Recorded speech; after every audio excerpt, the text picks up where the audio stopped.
Once again, I welcome you on my YouTube channel English with Rasu. And in today's lecture, we are going to discuss the second part of past tense, and that is past continuous tense. Past continuous tense, या फिर हम इसको कह सकते हैं कि progressive past progressive tense. Past progressive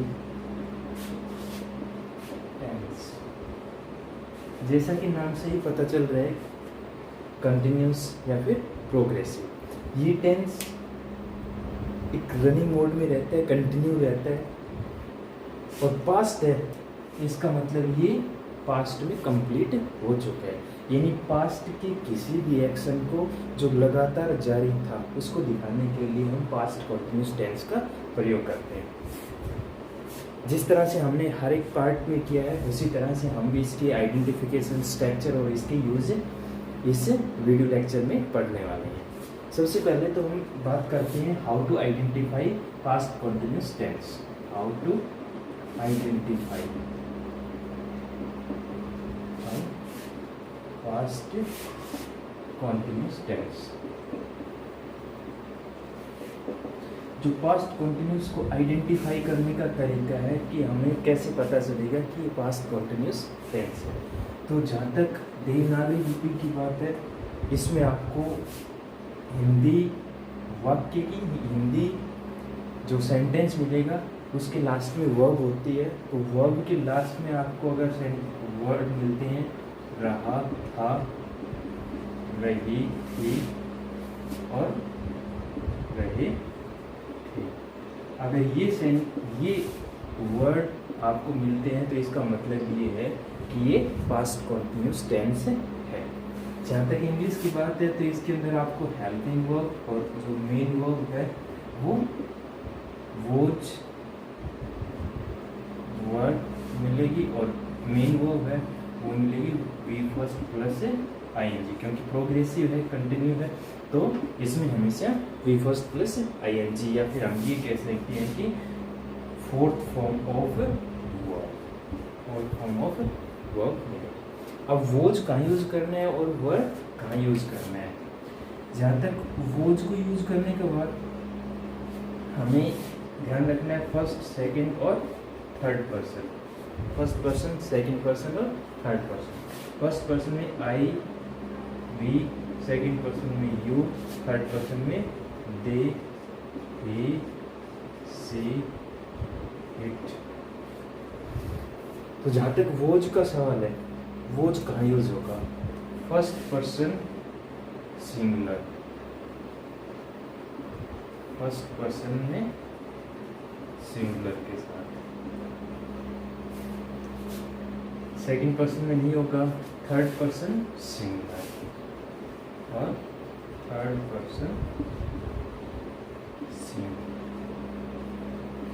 मतलब ये में यूज हो जाएगा, सी में यूज हो जाएगा, इट में यूज हो जाएगा. कोई भी सिंगल नेम यानी एक नाम जहाँ पे है तो वहाँ पे हो जाएगा यूज वॉच, यानी ये इन जगह यूज होगा. अब बात है वर्ब की. वर्ब कहाँ यूज करना है? वर्ब यूज करना है first person plural. First person plural के साथ, सेकंड पर्सन और थर्ड पर्सन प्लूरल के साथ.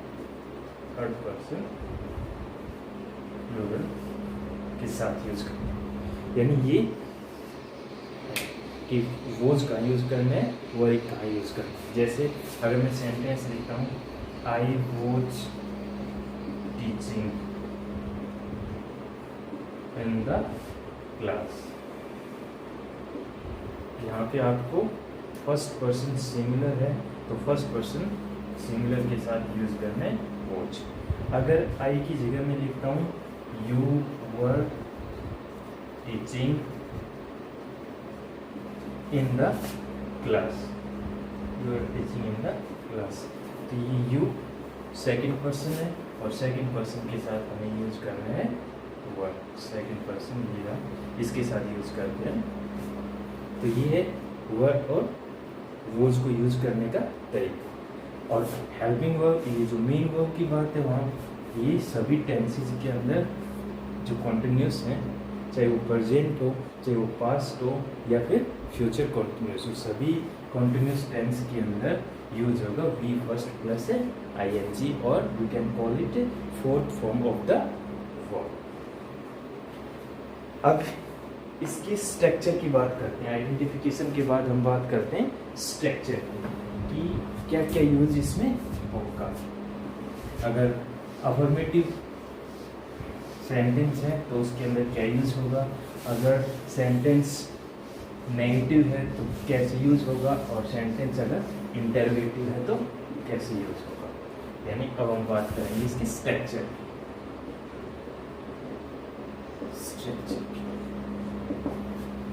स्ट्रक्चर में सबसे पहले पढ़ते हैं affirmative part. Affirmative sentences, affirmative sentences. Affirmative sentences में हमें क्या स्ट्रक्चर यूज करनी है, सब्जेक्ट वॉज या were plus V first plus ING plus object. जैसे I was teaching in the room। अगर बात करते हैं सेकंड यानी नेगेटिव सेंटेंसेस, नेगेटिव सेंटेंसेस की बात करते हैं तो नेगेटिव सेंटेंस की स्ट्रक्चर होगी subject plus was were plus not plus V first plus ING और प्लस ऑब्जेक्ट। नेगेटिव की structure you were not teaching in the room, ये हो जाएगी नेगेटिव स्ट्रक्चर। नेगेटिव के बाद बात आती है इंटरोगेटिव सेंटेंसेस की। इंटरोगेटिव सेंटेंसेस के अंदर हम सब पहले हेल्पिंग वर्ब को आगे ले आएंगे, यानी वॉज वर्ड यूज हो जाएगा। इसके बाद में subject plus V first plus ING और प्लस ऑब्जेक्ट यूज हो जाएगा, और लास्ट में साइन ऑफ इंटरोगेशन हो जाएगा। जैसे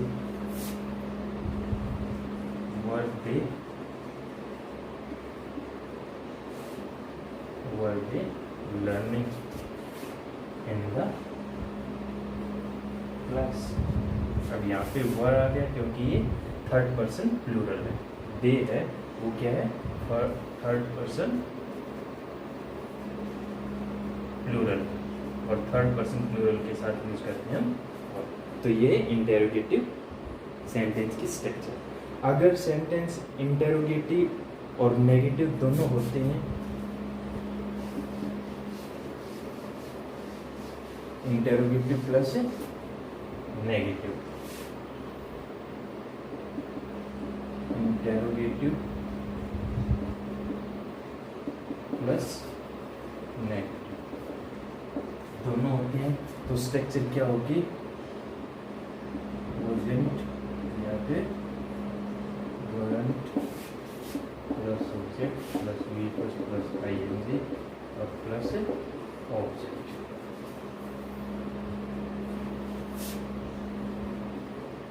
Wasn't I teaching in the class? Wasn't I teaching in the class? तो ये है इसके स्ट्रक्चर की बात में। अगर किस टाइप का सेंटेंस है, अफर्मेटिव है, नेगेटिव है, इंटरोगेटिव या interrogative negative, on the basis of these 4 parts we can make a different structure. जैसा कि हमने बनाया है कि अगर इंटरोगेटिव आता है तो हेल्पिंग वर्ब को आगे ले आते हैं, लाइक द सेम। अब आइडेंटिफिकेशन हो गया, स्ट्रक्चर हो गया। Now we will discuss where we can use past continuous tense, या फिर हम ये कहें कि पास्ट कंटिन्यूस को कैसे यूज करने, कहाँ कहाँ यूज है, इसको करना है, यानी इसके यूज पढ़ने हैं।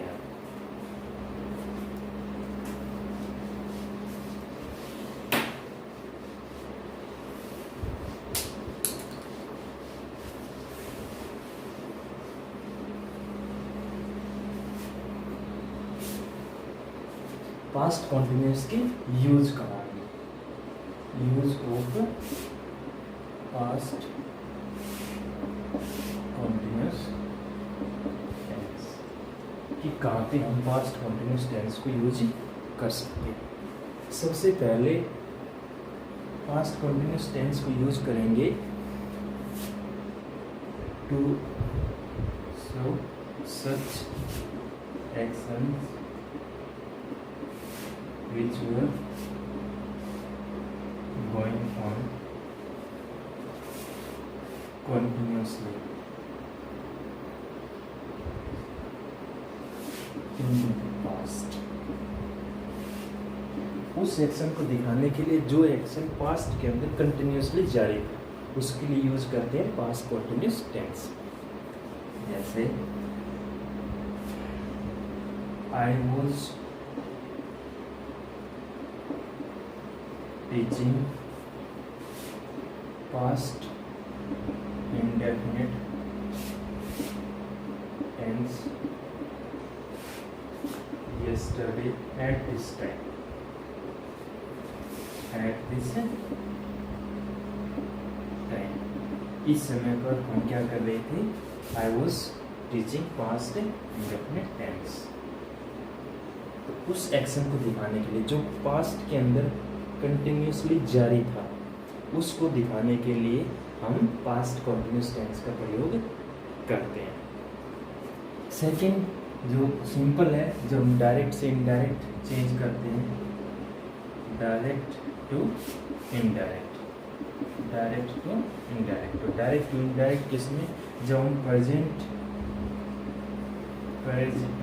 प्रेजेंट कंटिन्यूस टेंस है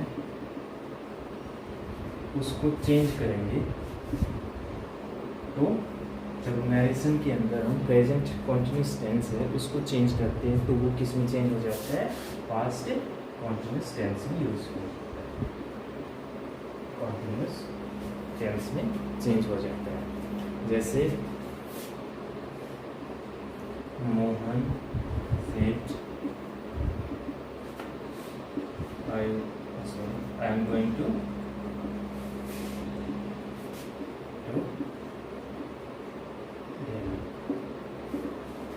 जब इसको चेंज करेंगे तो Mohan said that he was going to.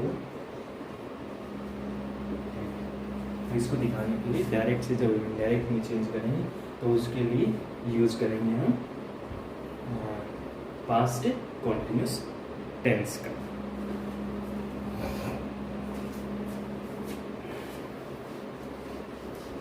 Next है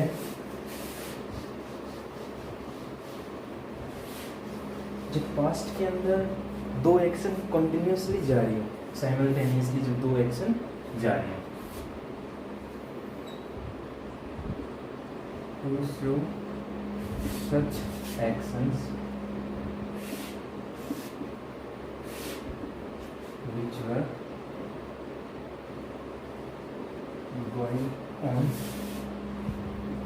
continuously in the past at the same time, at the same time। यानी एक ही समय पर दो एक्शन होंगे, एक ही समय पर दो एक्शन होंगे और दोनों के दोनों पास्ट के अंदर कंटिन्यूसली जारी थे, तो उसको दिखाने के लिए हम दोनों पार्ट के अंदर क्या यूज करते हैं? पास्ट कंटिन्यूस टेंस का यूज करते हैं। जैसे while I was teaching in the room and my mother was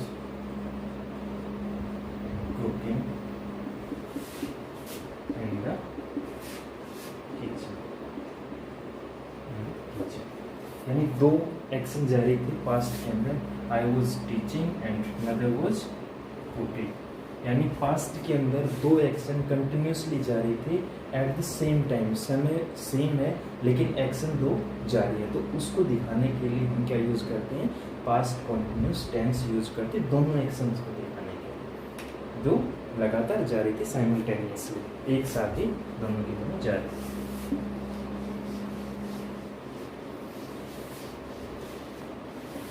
एक हमने पास्ट इंडेफिनिट के अंदर पढ़ा था, जब एक काम जारी हो तभी दूसरा काम हो जाए, तो उसको दिखाने के लिए भी हम एक के लिए पास्ट इंडेफिनिट का यूज़ करते हैं, दूसरे के लिए पास्ट कंटिन्यूस का प्रयोग करते हैं। When an action was going on,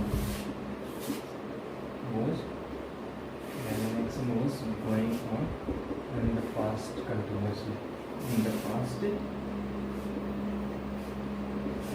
continuously, एक एक्शन पास्ट के अंदर जारी था, then a second action occurred, तभी एक सेकेंड एक्शन घटित हो जाता है। तो जो कंटिन्यूस एक्शन था, कंटिन्यू एक्शन था, उसके लिए हम क्या यूज करेंगे, was were plus V first plus ING, यानी पास्ट कंटिन्यूस टेंस यूज करेंगे। और जो एक्शन घटित होता है, अकर होता है, उसके लिए हम यूज करते हैं पास्ट इंडेफिनिट टेंस। जैसे आई वाज टीचिंग,